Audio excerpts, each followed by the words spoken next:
رسول کے اندر اگر اس مسئلے کے تعلق سے آپ ڈھونڈیں تلاشیں تو آپ کو ذخائر ملیں گے جو چند منٹ آپ کے لیے کافی نہیں ہوں گے۔ میرے بھائیوں اور دوستوں، اس سلسلے میں سب سے بنیادی بات جو ہے، میں 3 چیزوں پر روشنی ڈالنا چاہتا ہوں۔ سب سے پہلی چیز کہ ایک مسلمان کی شخصیت، اس کا چہرہ مہرہ، اس کا وضاقتہ کیسا ہونا چاہیے۔ آپ جانتے ہیں کہ چہرے کا ایک اثر ہوتا ہے انسان کی شخصیت پر۔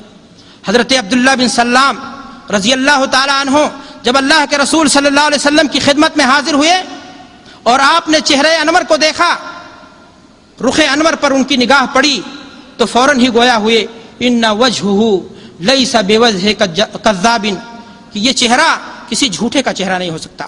اللہ کے رسول صلی اللہ علیہ وسلم کا رخ انور اس بات کی گواہی دے گیا اور وہ سبب بن گیا عبداللہ بن سلام کے اسلام میں داخل ہونے کا۔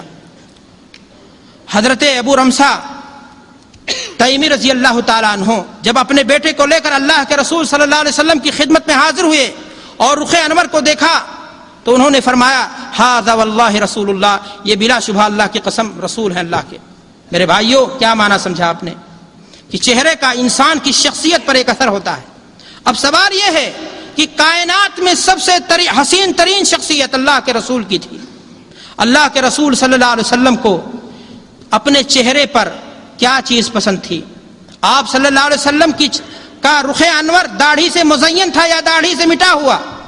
میرے بھائیوں اور دوستو، ایک مسلمان کی غیرت کے لیے کیا یہ بات کافی نہیں کہ جس نبی کا کلمہ پڑھتا ہے، جس نبی کی لائی ہوئی شریعت کے لیے وہ جان دینے کی باتیں کرتا ہے، اس نبی کے چہرے کو اپنانے کے لیے وہ تیار نہیں ہے؟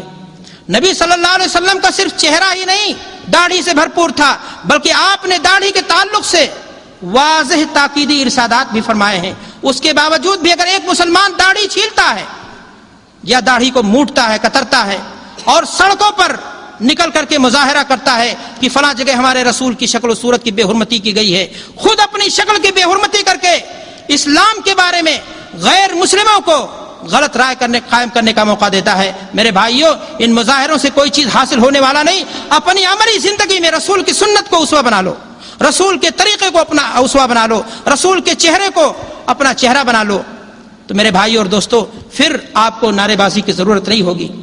اللہ کے رسول صلی اللہ علیہ وسلم نے داڑھی کے بارے میں کیا فرمایا؟ آپ کو معلوم ہونا چاہیے کہ اگر ایک مسلمان نماز پڑھتا ہے، روزہ رکھتا ہے، بڑی اچھی بات، لیکن داڑھی کو موڑتا ہے، داڑھی کو چھیلتا ہے، داڑھی کو کترتا ہے، تو صرف یہی نہیں کہ وہ سنت رسول کی مخالفت کرتا ہے بلکہ یہود و نصارہ کی وہ مشابہت بھی اپناتا ہے۔ اللہ کے رسول صلی اللہ علیہ وسلم نے فرمایا خالف الیہود، یہودیوں کی مخالفت کرو، مونچھ کو کاٹو، داڑھی کو بڑھاؤ۔ اللہ کے رسول نے کہیں فرمایا کہ مشرکین کی مخالفت کرو، داڑھی کو بڑھاؤ، مونچھ کو کاٹو۔ ان واضح ارشادات کے باوجود بھی میرے بھائیوں اگر ہماری غیرت ایمانی نہ جاگے، ہمیں داڑھی چھیلنے کے بعد حسن کا نظارہ نظر آتا ہے اور اپنا چہرہ بڑا خوبصورت لگتا ہے، تو پھر ہم آپ سے کیا عرض کر سکتے ہیں؟ میرے بھائیوں، جہاں داڑھی چھلانا تطرف اور انحراف اور سنت نبوی سے انحراف ہے، وہیں میں نے آپ سے عرض کیا کہ یہ کافروں کی مشابہت ہے، اور شکل و صورت میں ایک مسلمان کو کافر قوم سے مخالفت کرنی چاہیے۔ اللہ کے رسول صلی اللہ علیہ وسلم کی ایک اور حدیث اس سلسلے میں بڑی کام کی ہے۔ اللہ کے رسول نے فرمایا عشر من الفطرہ قص الشارب وعفاء اللحیۃ والسواک واستنشاق الماء وقص الاظافر وغسل البراجم ونتف العبط۔ بہت ساری باتیں اللہ کے رسول صلی اللہ علیہ وسلم نے 10 چیزیں اس حدیث میں بیان فرمائی کہ ناخن کو کاٹنا، بغل کے بالوں کو اکھاڑنا، اور بھی چیزیں ہیں۔ اگر آپ غور کریں گے تو آج مسلمانوں کا معاشرہ اس معاملے میں بہت ڈھیلا نظر آتا ہے۔ آج ہماری بہو بیٹیاں، ہماری مائیں، ہماری بیویاں اسلام کے نام پر زینب اور فاطمہ کا نام رکھ کر کے دختران اسلام کا ڈنکا پیٹتی ہیں، لیکن اگر ان کا ناخن دیکھا جائے تو وہ اسٹائل غیروں کا اپنا رہی ہیں۔ میرے بھائیوں اور دوستو، یہی نہیں بلکہ اگر آپ زندگی کے اور معاملات میں بہت ساری چیزیں دیکھیں گے تو آپ کو پتہ چلے گا کہ یہود و نصارہ کی دھڑلے سے موافقت ہو رہی ہے اور اسلام کی مخالفت ہو رہی ہے۔ مثال کے طور پر ہندو عورتیں متھے پر کشکا لگاتی ہیں سرخ رنگ کا۔ آج کتنی مسلمان عورتیں ہیں جو بہت سارے صوبوں میں، خاص طور سے اس کو فیشن کے طور پر استعمال کرتی ہیں اور سمجھتی ہیں کہ اس کے اندر کوئی عیب نہیں۔ میرے بھائیو اور دوستو، اگر وہ چیز صرف ایک معاملہ ہوتا، عادت نہ ہوتی، ہندو عورت کی پہچان نہ ہوتی، تو ایک مسلمان عورت زیب و زینت کے لیے لگا لیتی، گنجائش تھی اس بات میں، لیکن چونکہ وہ چیز ہندو عورت کے لیے علامت کے طور پر ہے، اس لیے اس کے لیے قطعاً جائز نہیں ہوگی۔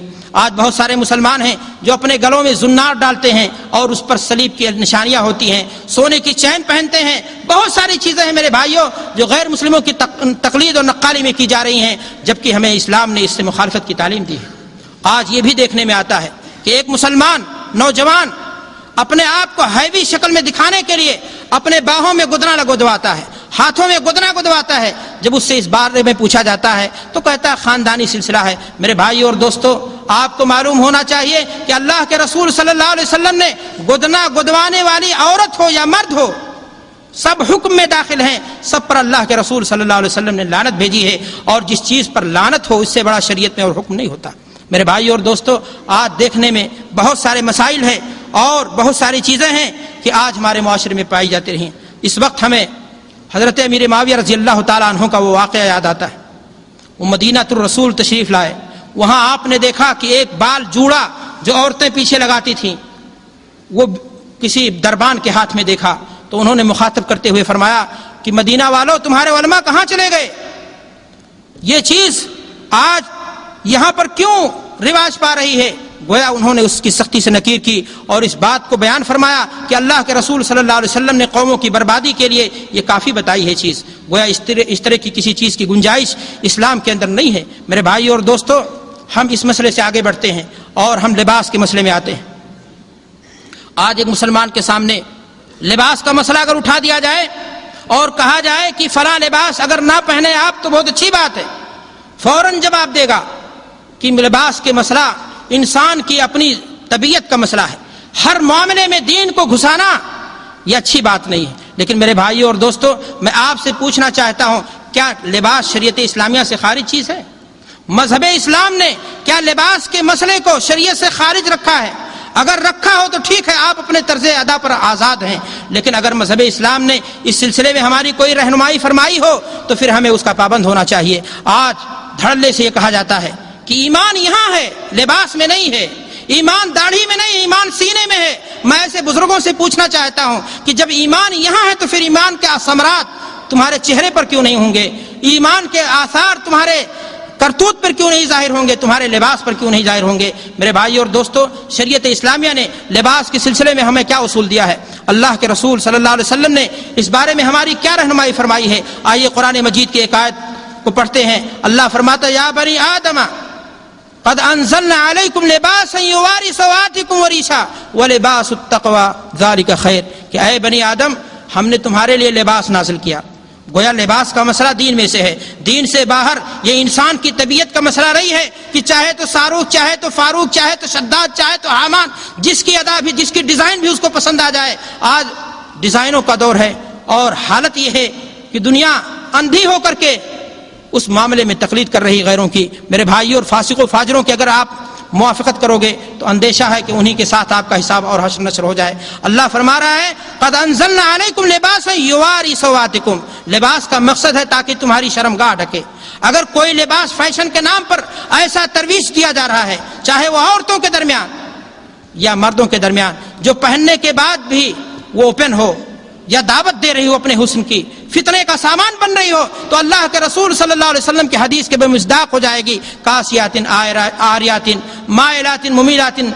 خطرہ ہے میرے بھائیوں، وہ اللہ کے رسول صلی اللہ علیہ وسلم کی وعید کی بے مصداق ہو جائے اور اس کا حشر غیر مسلموں، غیر قوموں کے ساتھ ہو جائے۔ میرے بھائیوں اور دوستو، مذہب اسلام نے جو لباس کا اصول دیا اس میں یہ بات بھی بیان فرمائی، قد انزلنا علیکم لباسا یواری سوآتکم وریشا ولباس التقوی ذالک خیر، کہ لباس جو ہے تقوی کا ہونا چاہیے۔ اگر کوئی لباس آپ کو پہننے کے بعد آپ ایسا لگتے ہیں دور سے کہ مسلمان نہیں ہیں، مثلا یہودی راہب کا لباس، یا مسلمانوں میں بہت سارے پنڈت یا بابا قسم کے لوگ پیلا لباس پہنتے ہیں، یا بدھ مذہب کے لوگ پہنتے ہیں، تو کسی بھی معنی میں وہ کلر، اس قسم کا لباس ایک مسلمان کے لیے جائز اور درست نہیں ہوگا۔ حضرت عمرو بن عاص رضی اللہ تعالیٰ عنہ غالباً صحابی ہیں، اللہ کے رسول صلی اللہ علیہ وسلم نے انہیں ایک لباس پہنتے ہوئے دیکھا، کلر اس کا غیر مناسب تھا، اللہ کے رسول نے انہیں فوراً حکم دیا کہ اسے نکال دیا جائے۔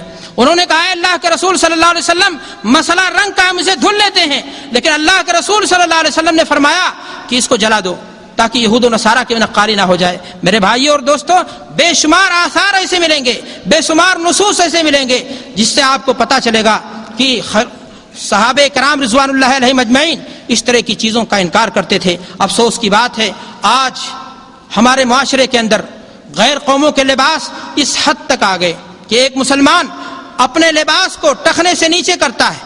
میں یہ نہیں کہتا کہ آپ فلاں کپڑا نہ پہنے، مذہب اسلام نے کپڑے کی تحدید نہیں کی، لیکن یہ اصول ضرور دیا کہ کپڑا ساتر ہو، لباس کو ڈھک لے اور کپڑا ٹخنے سے آپ کے نیچے نہ جائے۔ اگر نیچے جاتا ہے تو پھر ایسی صورت میں وہ لباس حرام ہوگا اور وہ جہنم کا حصہ ہوگا اور وہ ٹخنا بھی جہنم میں چلا جائے گا۔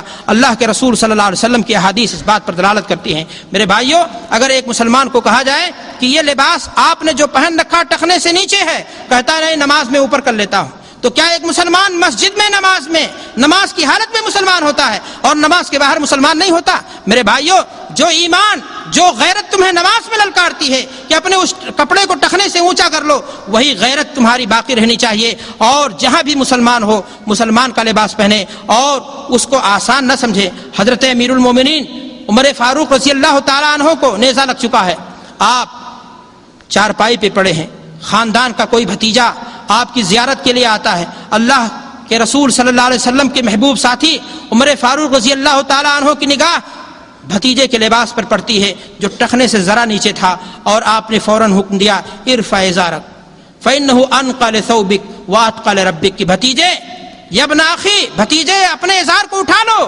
تقویٰ کے ناحیے سے یہی چیز مطلوب ہے، جب مطلوب ہے تو وہی چیز ہونی چاہیے۔ افسوس کی بات ہے آج ہمارے یہاں دھڑلے سے کہہ دیا جاتا ہے اگر فلاں لباس پہن کر کے جائیں گے تو ہمیں حیثیت نہیں ملے گی، ہمیں عزت نہیں دی جائے گی۔ پینٹ کا انداز اور آداب ہی یہی ہے کہ وہ ٹخنے سے نیچا ہو، اور یہی دلیل ہے کہ وہ حرام ہے۔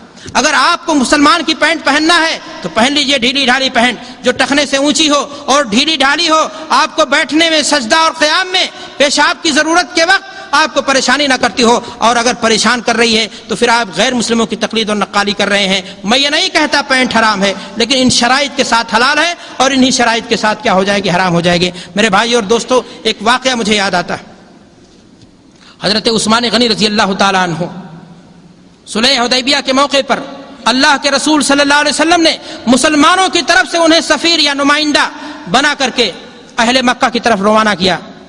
حضرت عثمان غنی رضی اللہ تعالیٰ عنہ ابھی روانہ ہونے والے ہیں، کوئی صاحب تھے، ساتھی تھے، انہوں نے مشورہ دیا کہ امیر المومنین عثمان غنی اس وقت وہ خلیفہ نہیں تھے، معاف کیجئے گا، حضرت عثمان غنی رضی اللہ تعالیٰ عنہ سے انہوں نے عرض کیا کہ آپ جس شہر میں جا رہے ہیں، جن روسا اور مالداروں کے پاس جا رہے ہیں، ان کا وتیرہ یہ ہے کہ وہ لباس کو ٹخنے سے نیچے پہنتے ہیں، اور کسی بھی ایسے شخص کو عزت نہیں دیتے جس کا لباس ٹخنے سے اونچا ہو۔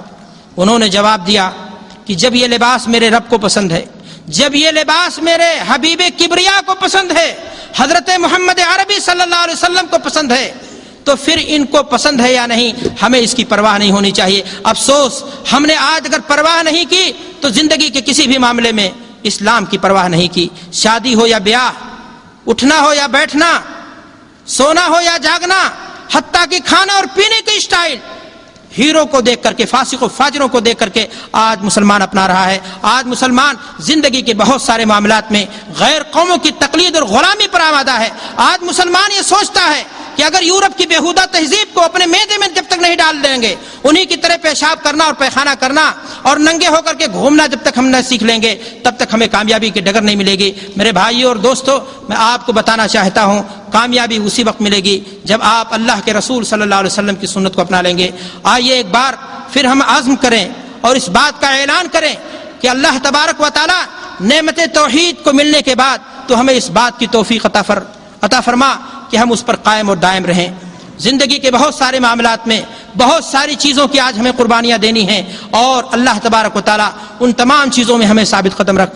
میں گزارش کروں گا اپنے ذمہ داروں سے کہ اگر ہم نے ٹائم زیادہ لے لیا تو ہمیں معذرت خواہ سمجھیں، اور آپ لوگوں کا شکریہ ادا کرنا چاہوں گا کہ آپ نے نہایت ہی دل جمعی کے ساتھ اور سکون کے ساتھ ہماری باتوں کو سننے کی کوشش کی. اللہ تبارک و تعالیٰ سے دعا ہے کہ پروردگار عالم